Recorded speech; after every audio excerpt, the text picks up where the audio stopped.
Joining us now is Roger Cheng, Executive Director of CNET News. Roger, it's good to have you with us. What does this mean for Uber, a stock whose share price really is not moving so much on this news? Yeah, I mean, keep in mind the stock price has struggled since its IPO, right? And so this is definitely it's a move by the CEO to really streamline management, and I guess this is a chance to kind of not clean house per se, but to really kind of move Uber into a different, more streamlined direction. I should say, actually, the stock down about 0.6% at a time where the broader market is higher. And so you could argue that there is some concern here about, what is next for the leadership at Uber after this particular move. Some have said, is it a move by Dara Khosrowshahi to consolidate power as a relatively new CEO? Yeah, it's an interesting point since, these were, Hartford was brought in to be his right-hand man. So it is a bit unusual that he is being pushed out so quickly. He started in December 2017, so a relatively short tenure. There had been some controversies with Hartford, so that might have had some play into that, though that's just purely speculation. But yeah, it's clear that Dara is trying to consolidate some power, trying to again streamline things. Uber faces a lot of challenges right now, right, in terms of the classification of its workers, where it wants to go with autonomous driving. There are a lot of different priorities, a lot of different questions for this company right now, and so they're clearly looking forward with these moves. So Khosrowshahi is saying that he's combining the communications, marketing, and policies team to, quote, have a consistent, unified narrative. Does that seem kind of strange for a company that just went public to lose an operating officer and a chief marketing officer, though? Yes, I think that's definitely going to raise some questions. So quickly after the IPO, having these folks leave, we talked with a couple of analysts who said, at this point, it's better to rip the Band-Aid off than to do the slowly peel it off. So maybe they're doing the house cleaning right off the bat. Yeah. Especially given the struggles that are going on right now. Like at this point, why not throw these changes on top of that and kind of work to kind of fix things up.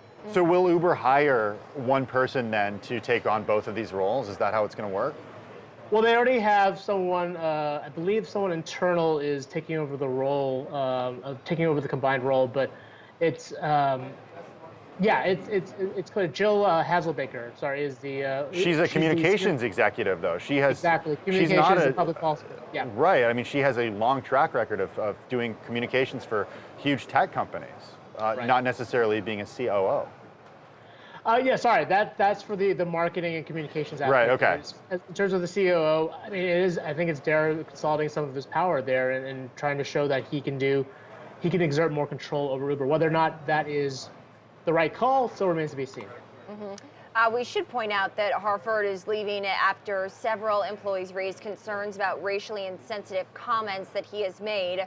But again, according to reports, both he and Khosrowshahi said that they agreed that this COO role no longer makes sense. It seems too, Roger, like it is still another step in Uber, trying to do good by the right of its employees and its user base for that bad reputation that it had years ago, to really separate itself from that even years after Travis Kalanick has left. Yeah, look, I think Uber is going to be, it'll always be dogged by the early reputation, the bad boy reputation that Kalanick had kind of instilled on the company. And, like I said, I don't want to speculate as to whether or not, the changes here are related to some of the controversies, but you can't ignore the fact that Hartford did have some controversies fairly early into his tenure here at Uber. Yeah, okay, so I'm curious, though, how you're looking at Uber big picture now, Roger, given the rocky reception that it got to the public markets, rather, from venture capitalists and then now from, of course, investors in the public markets. And then also given that the big news last week, at least according to Uber, was the announcement of the Uber Copter, which got a ton of press attention, but really felt like it was just so much marketing and really little about Uber's actual strategy here. Take us through where the company is 1 month after IPO. Yeah, that kind of reminds me of the great Amazon drone announcement from a few years back during the holidays. Oh, It was 5 years ago, Roger, and we don't yeah, have drones yet. exactly.